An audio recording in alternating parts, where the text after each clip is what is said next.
नमस्कार, आप सब लोगों का एजुकेशन टुडे में हार्दिक स्वागत है। मैं बलवीर चौधरी आज आपके लिए एक अलग ही विषय का, हिंदी विषय का एक अच्छा टॉपिक लेकर के आया हूँ। भाषा, बोली, लिपि और व्याकरण। भाषा क्या होती है? अपन सब पढ़ते हैं कि भाषा हिंदी भाषा है, संस्कृत भाषा है, अंग्रेजी भाषा है, लेकिन अच्छे से भाषा की परिभाषा क्या होती है, डेफिनेशन क्या होती है, ये अच्छे से अपन सीखेंगे आज। भाषा शब्द संस्कृत की भाष धातु से मिलकर के बना होता है, जिसका शाब्दिक अर्थ होता है विचार प्रकट करना, विचारों का आदान प्रदान करना, विचारों का विनिमय करना, विचारों का लेन देन करना। ये संस्कृत की मूल धातु, जो ये भाष धातु है, संस्कृत की मूल रूप से इस भाष धातु से मिलकर के बना हुआ है। इसकी परिभाषा है जिस साधन के माध्यम से हम अपने विचारों को, अपने भावों को आदान प्रदान करते हैं, दूसरों के सामने प्रकट करते हैं, उसे भाषा कहा जाता है। भाषा को प्रकट करने के अनेक प्रकार है, जैसे कि साधन अपन देखते हैं कि रेल पटरियों के माध्यम से भी साधन चलते हैं, अपन आवागमन करते हैं। हवाई वायुयानों से अपन आवाजाही करते हैं। जल में जो वायु ये है, जहाज वगैरह, इसके माध्यम से अपन आवाजाही करते हैं। ठीक उसी प्रकार भाषा को प्रकट करने के लिए भी इसके प्रकार है। भाषा के मुख्य रूप से दो प्रकार होते हैं, मौखिक भाषा, लिखित भाषा। लेकिन यहाँ सांकेतिक भाषा का भी बहुत महत्व है।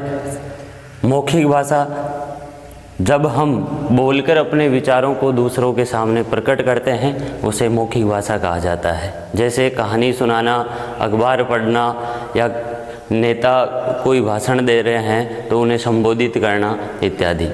लिखित भाषा, जब हम लिखकर अपने विचार दूसरों के सामने प्रकट करें, वो लिखित भाषा कहलाती है। जैसे कहानी लिखना, पत्र लिखना, निबंध लिखना इत्यादि।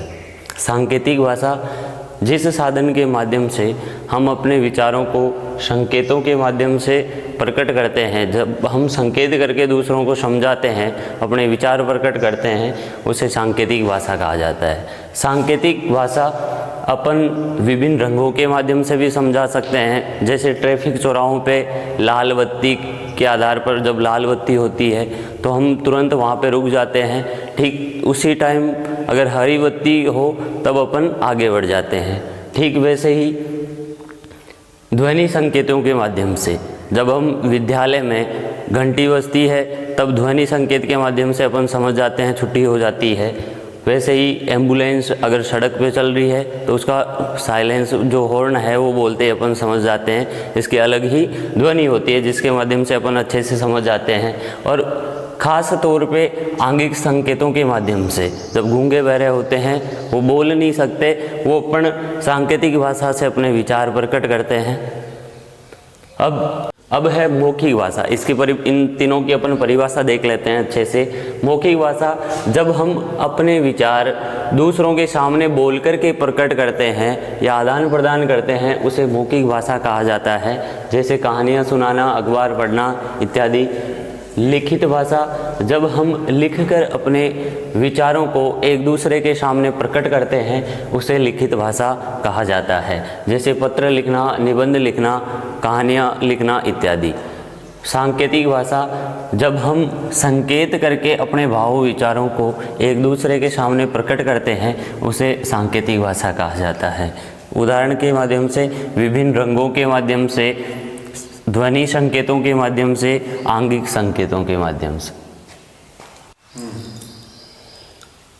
बोली, भाषा के उस रूप को बोली कहा जाता है जो एक सीमित क्षेत्र में ही बोली जाती है या एक विशेष क्षेत्र में बोली जाती है। इसी कारण हम देखते हैं कि थोड़ी थोड़ी दूरियों पर ही बोली का रूप बदल जाता है। जिस प्रकार अपन ने एक राजस्थान कहावत सुनी है, 4 कोस पर पानी बदले, 4 कोस पर बोली बदले, 8 कोस पर पानी। कहने का तात्पर्य यह है कि हम थोड़ी थोड़ी दूरी पर जाते हैं तो वहाँ पे बोली का रूप बदल जाता है। जैसे कि मैं यहाँ करकेड़ी गांव का हूँ तो मेरे पास ही सलेमाबाद, रूपनगढ़, इन सब अलग अलग गांवों की अलग अलग बोलियाँ पाई जाती है, अलग अलग शब्द में बदलाव मिलते हैं।